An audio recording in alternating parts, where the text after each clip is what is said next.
What's going on, ladies and gentlemen? How are you doing today? Just coming to you with just another little quick one, just to follow up with the video I did prior. And that was, of course, talking about how we should come together, take control of certain industries, and let our money talk for us, and support one another as well, of course. And the overall message also being that, well, I mean, hell, you can watch the last video, fuck it. But I just wanted to follow up on that, like I said, with some ideas, at least how I see it, that can, benefit and kind of help out. Now, being that sports, of course, is very popular right now, it's playoffs for baseball, football season's going, basketball season starting up. I mean, there's a lot of sports going on.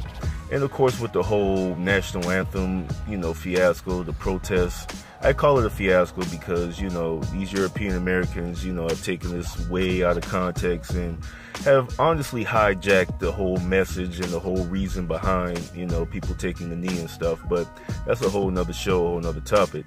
But right now, I just wanted to really just talk, like I said, about a few ideas that could help.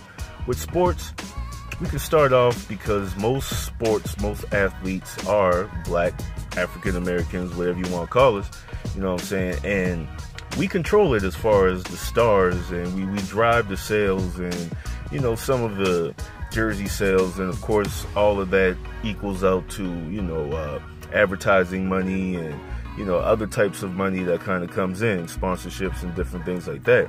Now, of course, if black athletes were to strike the NFL, and also set up with the money that they've already accumulated from these contracts and different things of that nature, and start different stuff, start funneling the money into some of these historically black colleges, and to take the whole NCAA out of it, because that's where it starts, unfortunately, and of course, yes, there are kickbacks, and, some of these kids receive, money, their families receive gifts, or homes, or cars, or whatever. I mean, we know what time it is. We know about Reggie Bush and Cam Newton, and a lot of these, unnamed people that are probably, just from your local area.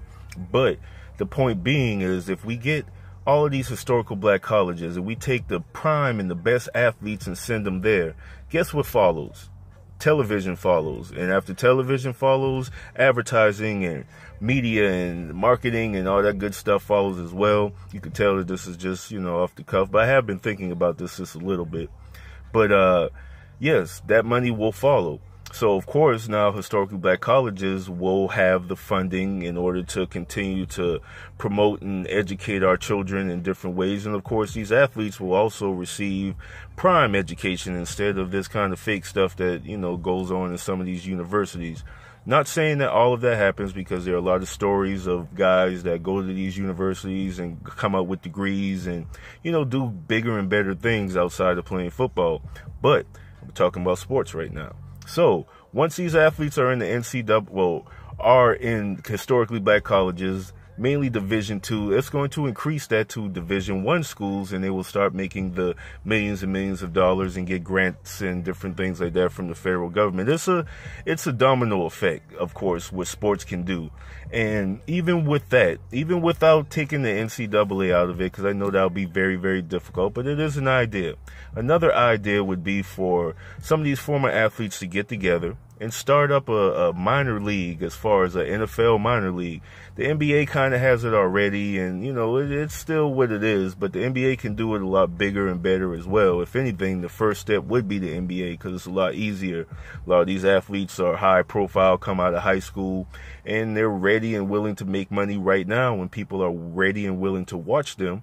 And that's what drives sales. Once again, that's what drives money. And if they take control, if they boycott these, national associations of football or basketball, or, associations of baseball, Major League Baseball or whatever, then once again, they will follow, money will come. But it all is incumbent on the athletes, of course, being risk takers and really, trying to do their own thing, because, of course, behind that comes the cost of stadiums and different things of that nature. But we're talking about $1 billion, almost $1 trillion industry. And if we get 100, maybe even 200 or 300 athletes that are all themselves making from anywhere to 5 to, $20, $30 million a year, take that money that they've accumulated and just put it in and build something else. But that is just, of course, one idea or two ideas just passing through in thought, you know what I'm saying, that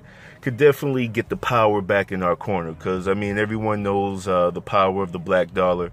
I'm sure you've heard something or read something, but, you know, black people in general spend a lot of money in this country. Sorry for looking around. There's just a lot of activity and whatnot, but black people spend a lot of money. And if we concentrate that money into certain industries that, number one, we're already, you know, driving, and branch out into industries that they try to restrict us from, then that's when we will take control of different things. I'll come back with another video as far as different ideas as how we as black people can move forward and, you know, try to build on one another, because once again, it's not just me, but there's lots of people out there. So shouts out to y'all who are actually on the field doing what you need to do. You know what I'm saying? Whatever industry or field or whatever background that you're coming from, you know, continue to do your work. You know what I mean? Just continue to do your work, and God bless you, and have a good one. And until next time, I'll let you.